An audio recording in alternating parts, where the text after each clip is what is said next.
Hello and welcome to episode 0 of Weebo, Son, and Bella Hike the Maine Woods. Sorry for all the delays. This is actually our second time recording this episode, so we've learned from our experiences and we're going on.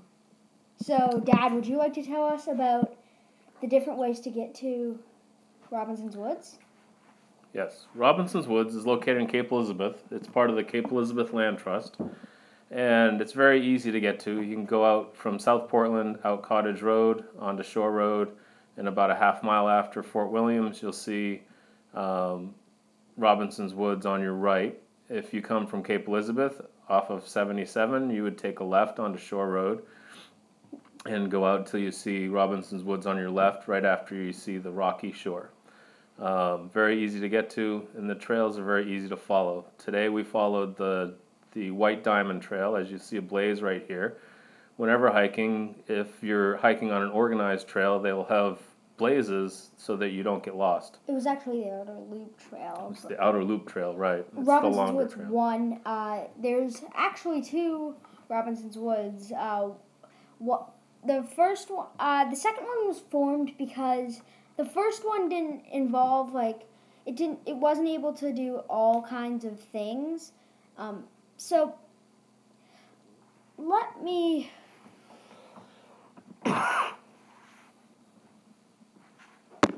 be sure to put in the comments section what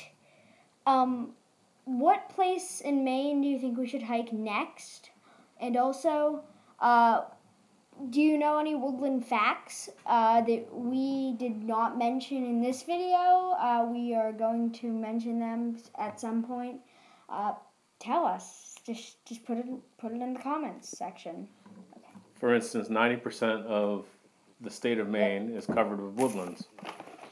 Oh, and throwing one back over to you, Robinson's Woods is 145 acres in all, including both 1 and 2. Also, if you're hiking Robinson's Woods with a dog, they ask that you keep your dog on leash up until 4 p.m. I don't know why after 4 p.m. it's all right for the dogs to be off leash. So please respect that rule. Yes, and also clean up after your dogs. That's very important and respectful. And some trees are actually very old in Robinson's Woods, up to 300 years old. Wow, 300 years.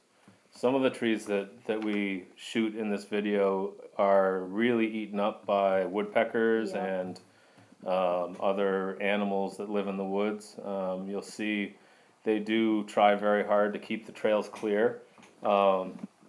It's a very easy trail to follow, like I said earlier. It was a gorgeous day today when we hiked in the morning. Wasn't too hot. But we do encourage that everyone please be sure to bring enough fly dope and fly spray because the mosquitoes are horrible. We learned that from our first hike. Yes. And we also learned that we had to voice over for this. So we're voicing over right now. It's later. There's actually some trails that are up to 3 miles. At Robinson's Woods? Yeah. Really? The one that we hiked today was about 1.5 miles. It's a really nice loop, not too hilly. Little couple of areas where you have to hike up a little bit, but you come around and you'll see this plank right here. There's certain little bridges that have been built over the marshy areas. One was done by an Eagle Scout, and there's a little plaque on a tree that shows in honor of that Eagle Scout. He did it for his Eagle badge. If you hike Robinson's Woods, stay on the lookout for some ponds and fields. We saw a pond and only ponds. We did not see any of the fields, but be sure to be on the lookout and tell us where the fields are in Robinson's Woods. We do find that Robinson's Woods is a very popular hiking trail for locals. A, because it's free, and B, because it's relatively flat, so it's a good walk in the woods. There's several times where you end up coming right up near the road, but there's a buffer of trees, so you don't even realize how close to the road you really are. And there's, even though it's a popular destination for hiking, we never really came into contact with anyone during our hike. We heard some people in the distance or going by on a different trail, but never actually had face-to-face interaction. So it's kind of surprising on a trail that's so popular. Okay, so we have a final evaluation and rating right now. We've got our final evaluation score. We're gonna have an evaluation of choosing if it's beginner, easy, intermediate, hard, or very hard. So the beginners is actually the easiest course, and for now we've said beginner, but at the end we're gonna touch back on our rating and see if we should change it, and also we're gonna give it a tree rating at the end to see how good it is. Right, we'll finish that up in the final segment. Also, upcoming. Some of the places that we are looking at hiking to put up videos for. We've got 4 of them planned because I'm doing summer camps soon, so we won't have enough recording time. We're planning on doing Mackworth Island, this one Shore River Sanctuary, I think, on Outer Congress Street in Portland. And then there were a couple others that were put together by the Cape Elizabeth Land Trust. And then Libby Farm. Libby Hill Farm. And then we're gonna up in Gray. And then we are going to do something up in a place where we don't live, but one of our relatives lives, Caribou, Maine, up north. So as far north as you can go, almost as far north as you can go in this state, and still be in the same state. So we plan on taking a hike up there over the 4th of July weekend and videoing it so that we can bring it to you from the other end of the state. Most of our hikes are going to cover the southern part of the state, and we had hinted in our little intro video that during some of our hikes we're going to have a special guest that'll do some foraging and cooking and some cooking. As we get into the longer hikes, which will be later in the summer, that's when we'll start doing some little cooking type things that you could do while you're on a hike, that instead of relying on peanut butter and jelly and you can do gourmet cooking. You could actually do, you could hike in with ingredients and if throw there's together a grill. little nice meal. You don't have to skimp just because you're on a hike. Also, when you're hiking, you want to be sure that you have preferably a cell phone with you or some type of emergency phone, so that if you do get lost or trapped, you have a way of contacting people and they can trace you to where you are. Like we had commented on the blazes that you look for on the trail. Don't try to blaze your own trail. Don't try to blaze your own trail, right. The blazes mark the trails, and they're relatively easy to decipher. What we found on this trail here, see there's 2 blazes right there. There's a couple of instances on this trail where the trail breaks off and goes on to another loop, a blue loop or a blue diamond. There's also a green belt trail that comes off as well. That made it a little hard to maneuver at certain points because you weren't exactly sure which way you were going. But you just looked for the next white blaze, and there it was, and you were ready to go. And now the shameless plugging begins.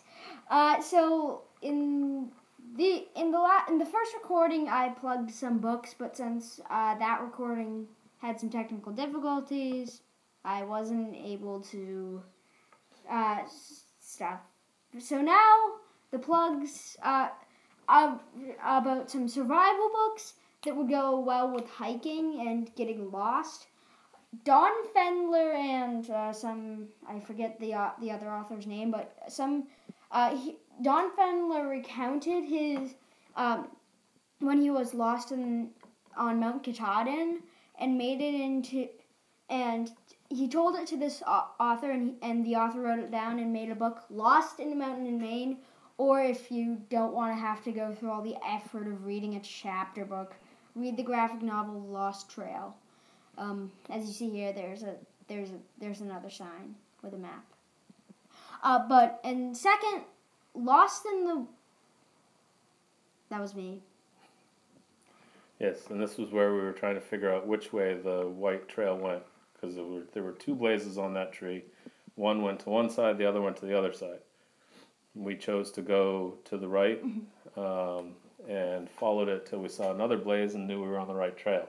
Okay, so Lost in the Woods by Andrew Clements. I'd recommend reading any of Andrew Clements' books, especially Things Not Seen.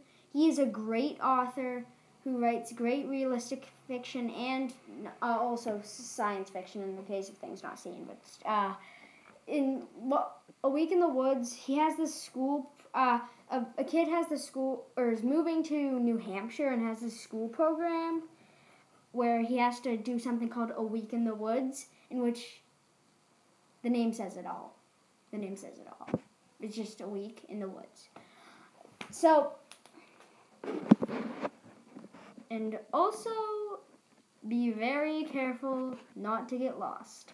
If we ever get lost in this episode, we're probably going to in any episode, we're probably going to shut off the recording and just, we might try that episode again later.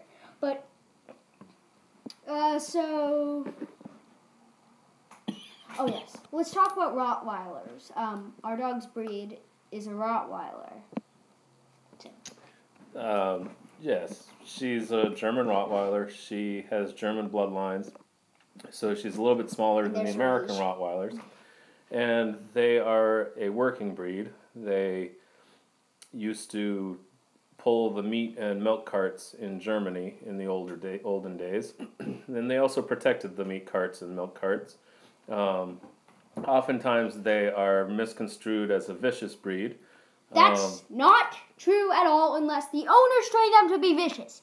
All right, welcome to Dog Rant number 1, where I rant about different categorizations for dogs. So here's the thing.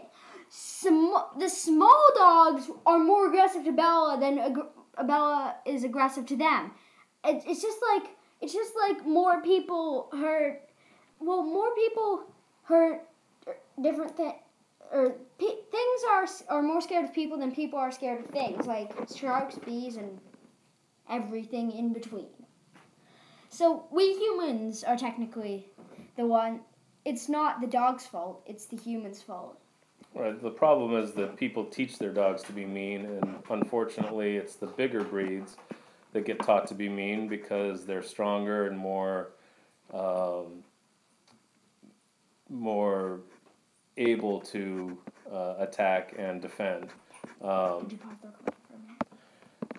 Although what we've found with Rottweilers, because Bella is our second Rottweiler that we've had, is that they are a very loyal breed and a very loving breed, and all they want is to be around their family.